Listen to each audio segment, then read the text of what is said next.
Hey guys, and welcome to the Working Money Channel. So Ian Bin's posting this on Twitter. Economist Peter Schiff warns the US dollar will crash. And what he's saying is we are going to go into default. So that's the headline here. Peter Schiff, obviously a gold bug if you don't know who he is.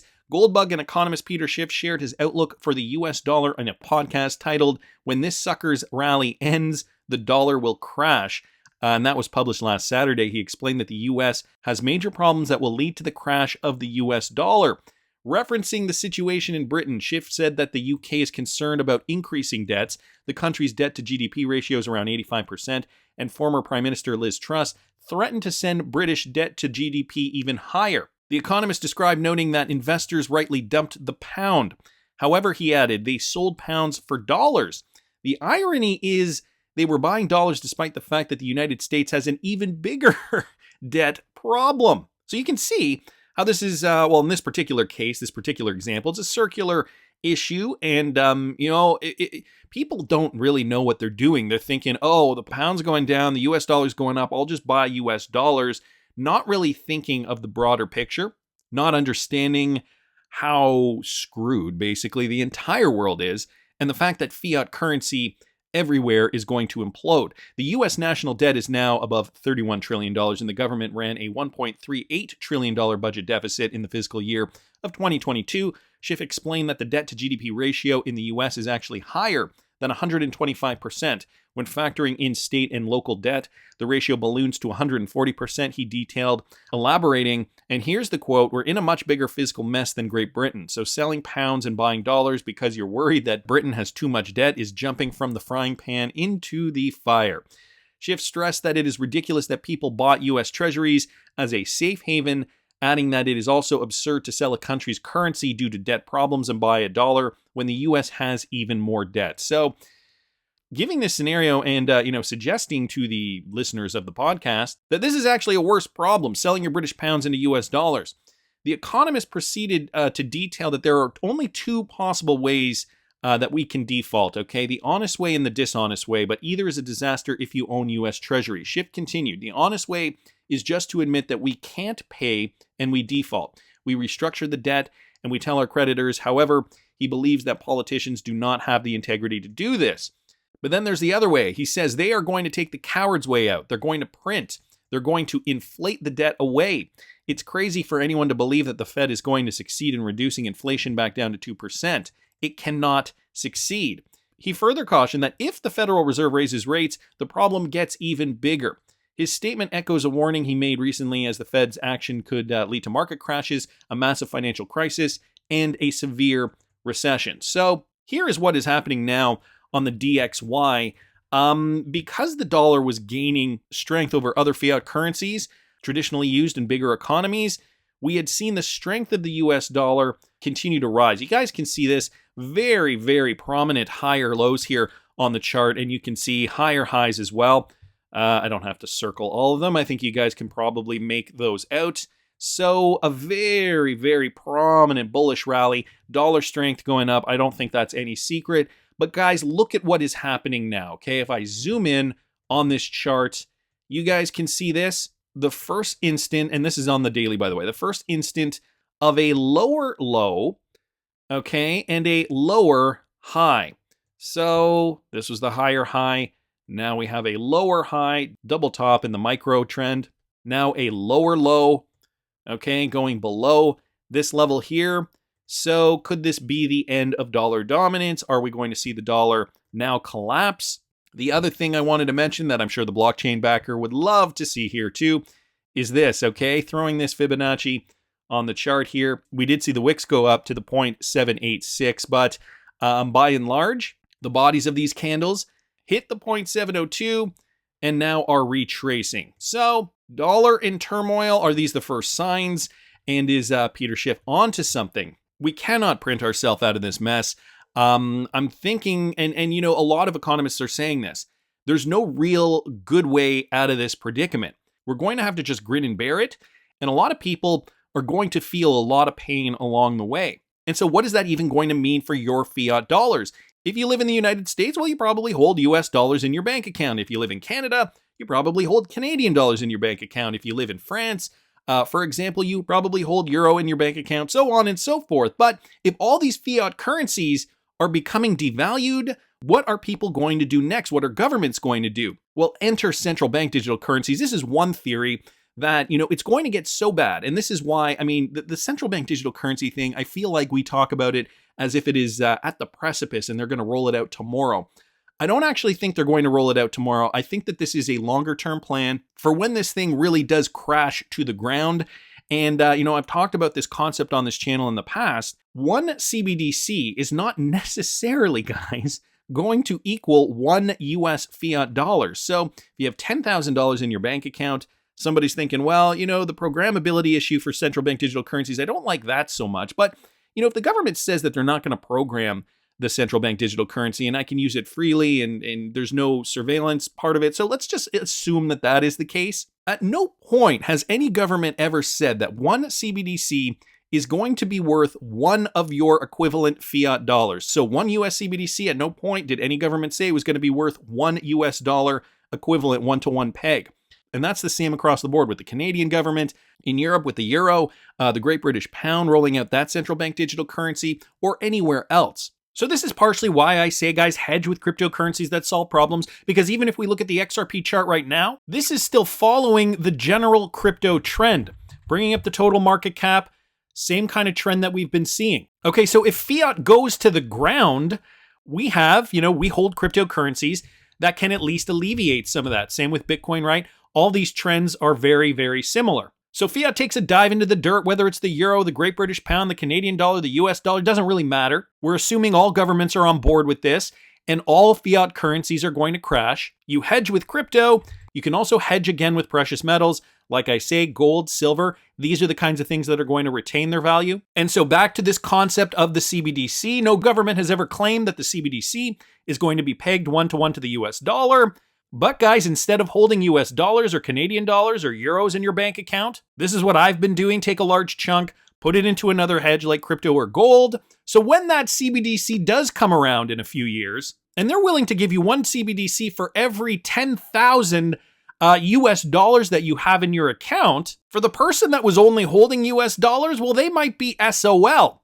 But if you hold gold or silver or crypto or something else that is likely to retain its value, you will likely be in a stronger position because of the hedge, and therefore you will receive more CBDCs. In this scenario, it would obviously make you a richer person than if you just held fiat in your bank account. So yes, they could peg it one-to-one, but it's not to say that they are going to. And so just going back to this idea of fiat crashing and now the US dollar has seen its peak, it's important to hedge with other things like cryptocurrencies that solve a problem, XRP, Algorand, VeChain. These are some of the ones that I'm interested in personally. Bitcoin, obviously the king crypto, precious metals, gold, silver, as a couple of examples there. Peter Schiff obviously is a gold bug too, so he holds gold. So these things will hedge against a fledgling dollar or fledgling dollars or fiat, fledgling fiat in this crash and the inevitable great reset. So wanted to thank Ian Binns just for posting that and to give us some things to think about here. Maru's here posted this. XRP deposits are suspended in 2 exchanges. What about withdrawal? I don't know if you guys caught this. Seems a little fishy. Now, I wouldn't think it was fishy if it was just one exchange, but he posted this. Okay, this is, I think this is from, what exchange was this? I can't tell from this screen grab here, but it looks as though deposit service is suspended due to wallet maintenance. Now, we see this sometimes. And he posts the time down in here. The close time was on October the 27th, 2022 at 23 hours. Then he posted this. Okay, this one was from Binance in and around the same time. XRP deposits, Ripple has been suspended down here. So yeah, okay, so he posts down here, CoinEx and Binance. Then Oswin down here chiming in. Kraken is also having issues. Ripple XRP withdrawals and deposit funding delays. We're investigating an issue with the Ripple XRP funding gateway. Deposits and withdrawals are currently delayed. We will provide any updates as soon as possible. So then it got me thinking, is there something wrong with the chain? I was trying to find detailed information on that and I could not find any. Anyone know what this means and what this could mean? So somebody completely separately, Catbug here on Twitter at Catbug16, posted this. Delayed Ripple XRP and withdrawals, okay? And this is coming from Coinbase. And here's another screen grab here. Past incidents, unresolved incidents, delayed XRP deposits and withdrawals.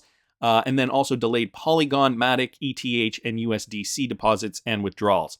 So, I mean, they're making it look like it could be an exchange issue, but the fact that all of these exchanges are having trouble with XRP specifically gets me thinking. Considering the XRPL is up and running, and there are no snags with that, this is something that makes me go, If you guys have any thoughts on this, please do put it down in the comments. Maybe I'm missing something super obvious here. But I just wanted to keep moving. Cryptic Poet posting this. Okay, RiskDefi teams up with Ripple partner Novadi to provide secure payment solutions. So some Ripple partner news. US-based fraud management platform RiskDefi has partnered with payments company Novadi to provide more secure payment solutions. The two companies have entered an exclusive partnership that allows Novadi to incorporate RiskDefi's chargeback guarantee technology. This makes Novadi the only online card processor in the Asia-Pacific region that guarantees 100% protection against fraudulent chargebacks to businesses. Novadi has a worldwide customer base that uses its cross-border payment system, digital wallets, and vouchers. By partnering with RiskDefi, the entity can distance itself from liability around payments while lowering risk, reducing operational costs, and supporting its global expansion. So obviously Novadi very successful with these cross-border payments, leveraging RippleNet and being able to streamline the process for their customers. Well, there's always this issue of fraud, right? And the potential for bad chargebacks or what have you. And so they kind of want to push that responsibility onto a third-party company. So this is what this partnership is about, RiskDefi helping on that front. And so according to this website here, the solution serves 400 million shoppers across 180 countries, and more than 100 data points are captured per transaction. Novadi officials cited the same source data touched on the benefits of implementing RiskDefi's fraud prevention technology, as they are now able to assist their e-commerce businesses that are facing high volumes of chargebacks and low approval ratings. So with the new technology, obviously comes new problems, but the silver lining is that new solutions are constantly becoming available. So an interesting piece of news here with Ripple partner Novadi and RiskDefi. Wanted to thank the Cryptic Poet for posting that. Mike Manfield here bringing up this partnership. BBVA has Ripple connections, and BBVA Mexico, they've just launched a blockchain and a Web3 fund. BBVA Mexico's asset management division has launched its first investment fund and targets blockchain in the digital economy and will be available to any type of investor. The asset manager claims to have the largest market share in Mexico at 22%. So these guys really looking to jump into digital economy, blockchain technology, Web3 in particular. The digital economy has helped promote economic growth and enhance attractive investment opportunities. This coming from Hugo Narjera, General Director of Customer Solutions at BBVA Mexico. With this strategy, we seek to capture profitability for our clients based on the expansion of cloud technology, digital assets, blockchain, and a new generation of the internet. It will invest in fintech, Web3, including blockchain and the metaverse, and tokens. The latter will include non-fungible tokens, or NFTs, tokenized real estate, and cryptocurrencies. So BBVA, we do know they have a Ripple connection. We also know the XRPL, very, very capable of adding value to these specific types of verticals that they really want to get into. BBVA Switzerland was one of the earliest banks to offer crypto investments directly to its clients when it launched last year, and certainly one of the first that doesn't target accredited investors specifically, or exclusively, I guess I should say. However, to open a BBVA New Gen account, clients have to deposit at least $10,000. Or an equivalent to that. So some interesting news there from Ripple partner BBVA, seeing the opportunity to grow in the digital marketplace, to grow in relation to Web3, non-fungible tokens. Tokenized real estate is another big one here, because that's the other thing with banks. Mortgages, a big business for banks. So real estate, tokenizing that, putting those kinds of things on the blockchain, and obviously cryptocurrency trading and other solutions revolving around crypto. So it sounds like these guys have their head in the game. Wanted to thank Mike for posting that. And did you guys see this latest interview with Gareth Soloway by Stansberry Research? Real XRP Boy here posting this as an investor or as a speculator. Run that game. Retweeting out 801_XRP's tweet. Ripple XRP fam, she asked about XRP. He says, XRP is tricky. It's hovering around the judge's decision. Gareth Soloway is a cryptocurrency investor. He's got some interesting insight on which cryptocurrencies he's interested in investing in. And when saddled with the XRP question, well, here's what he said. Out there, you know, they love when you talk about Cardano, Solana, Polkadot. What does Gareth like right now? So I do like Cardano. Okay. Right now, I do like a little bit of Solana short term. Okay. Avalanche, Ethereum, Bitcoin. I think all of those in the near term are quality, and I think you'll get a pop. but I do worry about the longer term. I think if you're a long-term investor, you focus on best of breed, which is Bitcoin and Ethereum. What about XRP? Okay, before he gets into the XRP question, he talked about Cardano and Solana specifically. Now, if you guys have been following my channel, you know I recently just bought some Solana, and for the exact reasons as Gareth Soloway. A quick pop to the upside, not holding this long term, but I'm seeing an opportunity here. Solana off its high of nearly $260 per coin. Came down here in this great level of support. We're seeing a double bottom here, down 88.29%. The same level that was formed back in the spring of 2021. So, I mean, I'm waiting for this same kind of thing, a nice pop to the upside, even just getting back up to all-time high. That would be a 760% increase. Just looking at Cardano, and I know there's been a lot of controversy surrounding Charles Hoskinson of Cardano, and maybe you don't want to hold ADA for moral, emotional reasons. But again, another great trading opportunity, down 88% since that all-time high, and stands to gain nearly 729% to get back up to that price. But for the long term, Gareth Soloway saying he's not interested in that. But listen to what he says about XRP. Also, the great thing about these choices that I should mention is that Cardano and Solana are both WEF coins. So although he is not going to be holding them for the long term, and I'm certainly not going to be holding my Solana for the long term, they are coins outlined by the World Economic Forum as having a place in this new world, the internet of value, the internet of everything. So I can see why, or at least a couple of reasons why he chose these coins in particular. But back to the XRP question. XRP is just so tricky. So you're basically with XRP, it's all hovering on this judge's decision. And I hate, as an investor, if you can't quantify, if you don't have some insight into what's going on in that brain, then you really have to be careful about committing capital. Do you think the Celsius disaster, dark clouds are hovering still over the industry, or we've passed that? I think we've passed that. I think the big hover right now is this regulation, right? And it's keeping so much money on the sidelines. I mean, pension funds, hedge funds, all these people, I do believe they want to invest. They see the light of Bitcoin and what it can do to the system and how it can improve things. But there's just like, well, what's the rules? And remember, they all have these fiduciary responsibilities to their clients where they can't be like, oh, let's just invest some anyways and hope for the best. Without knowing the rules, they can't do it. And so my big thing is we get these regulations out, at least we know, and I think money will start to flow in, big money. All right. Well, Gareth, it was an absolute... So Gareth Soloway saying, he's not investing in XRP, but it's because he doesn't have the insight on the lawsuit, insinuating that if he did have his thumb on the pulse of the lawsuit and kind of could gauge where the outcome was going, that he would be invested in XRP. And not only that, he thinks big money is ready to flow into the cryptocurrencies that maybe right now don't have the clarity, but eventually will get the clarity. And so considering Ripple and XRP are the ones that are in court currently, they're the ones that are in the spotlight. And so when they get the clarity, guys, XRP and similar coins like XLM will be the ones I think that pop the most, where we'll see the most appreciation.